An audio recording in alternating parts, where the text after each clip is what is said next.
नमस्कार, आप देख रहे हैं खबर कनेक्शन और मैं हूं आपके साथ गौरी। राज्य सरकार ने अपने हालिया बजट में कानून व्यवस्था को बेहतर बनाने और समाज में बढ़ते अपराधों के प्रति अपनी प्रतिबद्धता को जाहिर करते हुए कई महत्वपूर्ण योजनाओं की घोषणा की है। खासकर साइबर अपराधों, नशे के पदार्थों की तस्करी और औद्योगिक सुरक्षा जैसे गंभीर मुद्दों पर ध्यान केंद्रित किया गया है। इन कदमों का उद्देश्य न केवल अपराधों की रोकथाम करना है, बल्कि राज्य की सुरक्षा को भी और सशक्त बनाना है। एक तरफ जहां साइबर अपराधों में लगातार वृद्धि हो रही है, वहीं राज्य सरकार ने इस बढ़ते खतरे से निपटने के लिए 5 नए साइबर रेंज थानों के गठन की घोषणा की है। ये थाने बलौदाबाजार, भाटापारा, धमतरी, महासमुंद, जांजगीर चांपा और जशपुर में खोले जाएंगे। इन थानों के उद्घाटन के साथ साथ साइबर अपराधों की जांच और अपराधियों तक पहुंचने के लिए विशेष साइबर फॉरेंसिक शाखाओं को अत्याधुनिक उपकरणों और सॉफ्टवेयर से लैस किया जाएगा। ये कदम साइबर अपराधों की बढ़ती संख्या और उनकी जटिलताओं को देखते हुए लिया गया है, जिससे पुलिस को इन अपराधों के खिलाफ अधिक प्रभावी तरीके से कार्रवाई करने में मदद मिलेगी। इसके अलावा राज्य में नशे के पदार्थों, खासकर गांजा, अफीम, चरस और अन्य ड्रग्स की तस्करी पर कड़ी नजर रखने के लिए भी सरकार ने ठोस कदम उठाए हैं।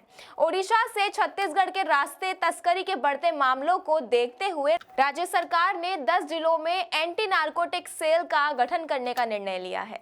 रायपुर, महासमुंद, बिलासपुर, दुर्ग, बस्तर, सरगुजा, कबीरधाम, जशपुर, राजनांदगांव और कोरबा में ये सेल स्थापित की जाएगी। इसके तहत राज्य सरकार ने 3 करोड़ रुपए का बजटीय प्रावधान भी किया है। एंटी नारकोटिक्स टास्क फोर्स का मुख्य उद्देश्य ड्रग्स की तस्करी को रोकना और इसके कारोबार को सीमित करना है। इस टास्क फोर्स की एक विशेष टीम छोटे तस्करों के जरिए बड़े नेटवर्क तक पहुंचने का काम करेगी।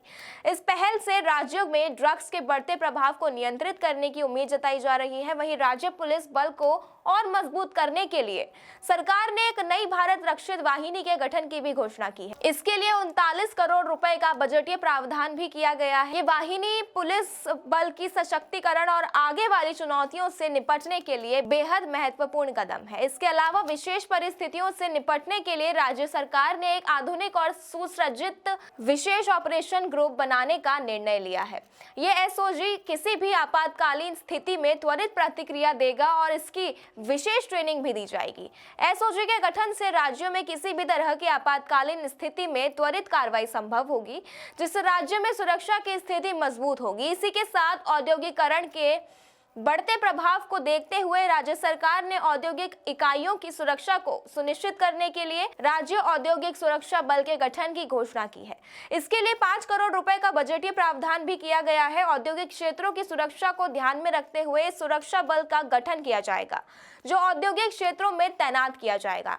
इसके तहत विशेष सुरक्षा कर्मचारियों की नियुक्ति की जाएगी, जो औद्योगिक क्षेत्र में होने वाले किसी भी अप्रत्याशित घटनाओं से निपटने के लिए तैयार रहेंगे। इस प्रकार राज्य सरकार के द्वारा उठाए गए ये कदम न केवल समाज में अपराध की दर को कम करने में मदद करेंगे, बल्कि नागरिकों के जीवन की सुरक्षा और सामाजिक सौहार्द को भी बनाए रखेंगे। सरकार के इन प्रयासों से ये उम्मीद की जा रही है कि राज्य में अपराधों की रोकथाम होगी और लोगों को एक सुरक्षित वातावरण मिलेगा।